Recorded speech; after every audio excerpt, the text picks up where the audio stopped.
Welcome back to the Dynasty Nerds YouTube channel. Thank you guys so much for tuning in. I am Marvin Elequin. You can find me on Twitter at @FF_MarvinE.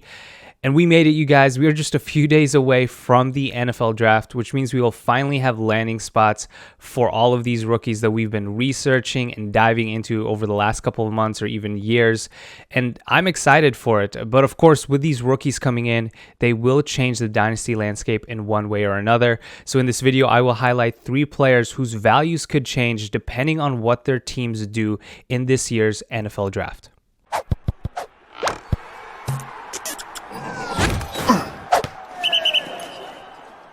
All right, so the first player I want to highlight here for you guys is Derek Carr, Las Vegas Raiders quarterback.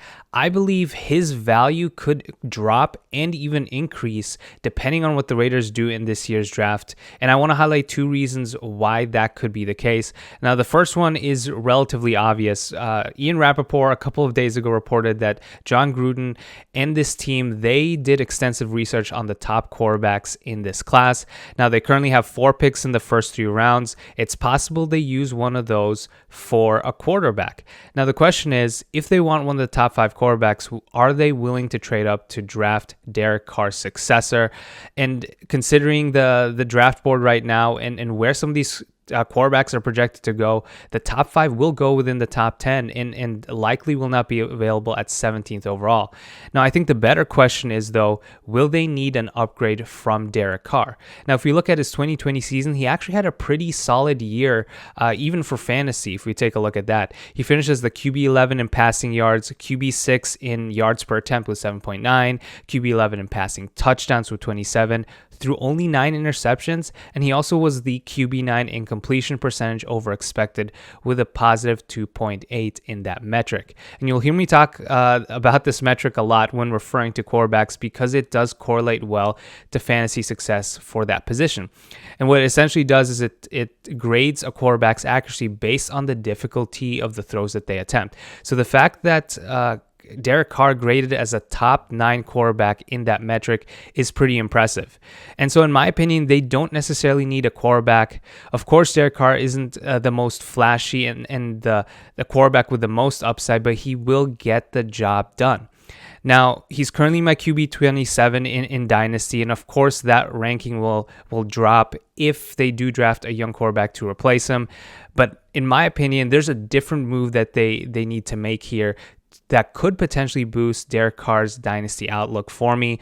I believe they need to trade up and address the offensive line. If you take a look at what they did this offseason, they executed several moves that affected this offensive line pretty heavily. First of all, they traded away Trent Brown, who was their tackle. He's now in New England, and he struggled with some injuries throughout his career with the Raiders. They also traded away Gabe Jackson, their guard. And then this might be the biggest hit, is that they traded away Rodney Hudson, their all-pro, Pro Bowl center, who was the highest pass-blocking guard graded through PFF since 2015. So in my opinion, that's going to be a pretty big hit. And this offensive line actually ranked top 10 according to Football Outsiders last year. They only had a 5.5% adjusted sack rate. So this is going to be a pretty big deal for the Raiders and that offense. So if they can't replace some of those pieces on the offensive line, that could affect Derek Carr's value in either way. So in my opinion, if they had to trade up, I would address the offensive line and not necessarily the quarterback position. But of course, with these recent reports, we have to keep an eye on what they do in this year's NFL draft because it could affect Derek Carr pretty heavily. The next player that I want you guys to keep an eye on throughout the NFL draft is Myles Gaskin, Miami Dolphins running back. He's someone who was a waiver wire gem for many in 2020. He was even available in some of my dynasty leagues on the waiver wire. And so if you picked him up, he probably won you several games because of how good he was in 2020. Now, of course, his collegiate profile kind of speaks for itself. He was very productive there, had 4 straight 1,000-yard rushing seasons for Washington, 18.6 breakout age, just extremely productive and consistent throughout his collegiate career.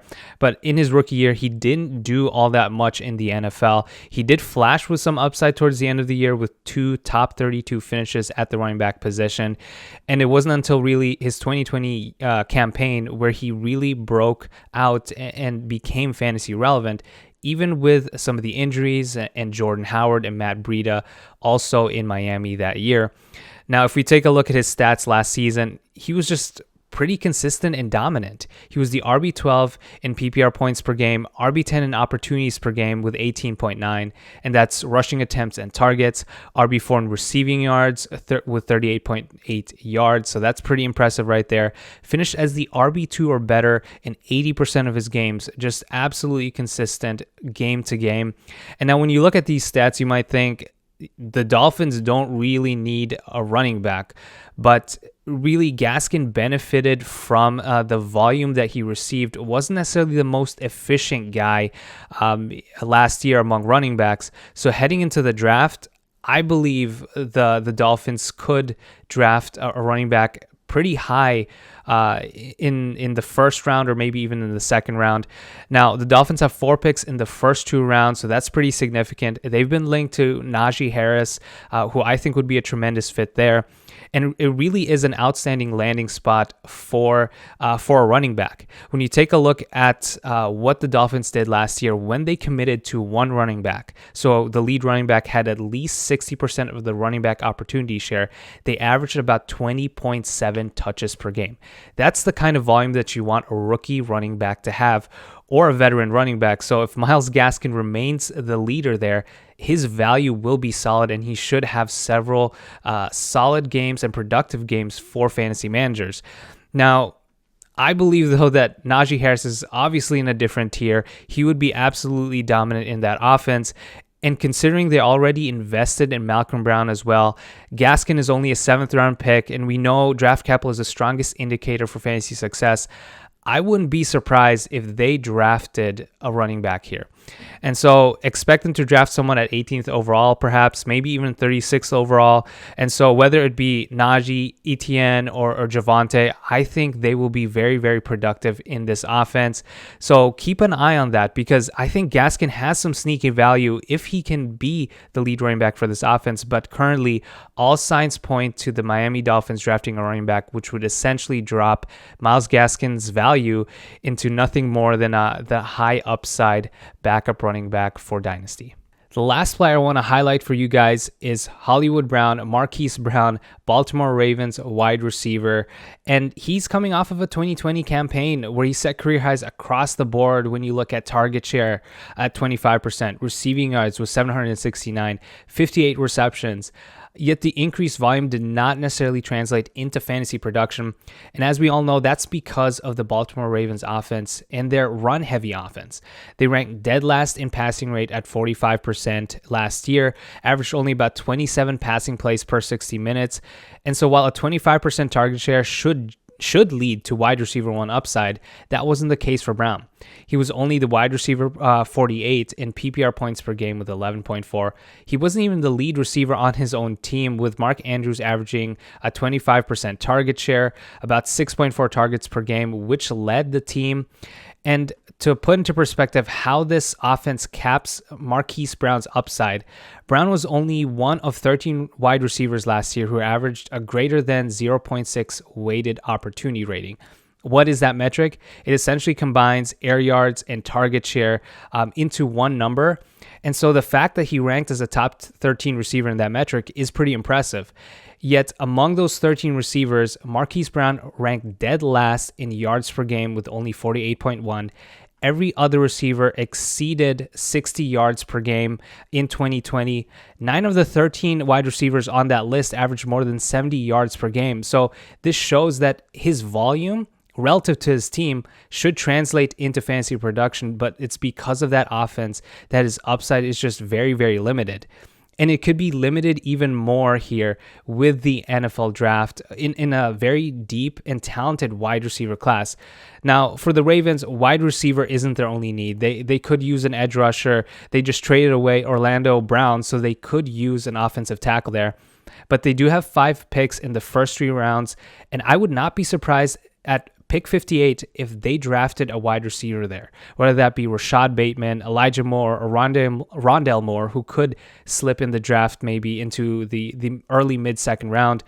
And if they do draft a wide receiver, I think Brown's target share, it dips to 20%, maybe even below that, and that could just significantly limit his fantasy upside on a per game basis. We know Mark Andrews will still be there next year. They did sign Sammy Watkins. So I don't believe that Marquise Brown has wide receiver 1 upside. He didn't have it last year. So what will happen now is if they do bring in another receiver, it will just cap his upside even more. So we have to hope here, if you're a dynasty manager that has Marquise Brown, that they don't draft a wide receiver early, or they at least wait until day 3 to address the position. Thank you guys so much for tuning in. Hopefully you guys enjoyed this video, and let me know in the comment section below, are there any players that you guys are worried about whose value could change depending on what their teams do or do not do in this year's draft? And as always, like, subscribe, hit that notification bell, because we'll be coming out with even more content to analyze these rookies and where they land to help prepare you guys for your dynasty drafts.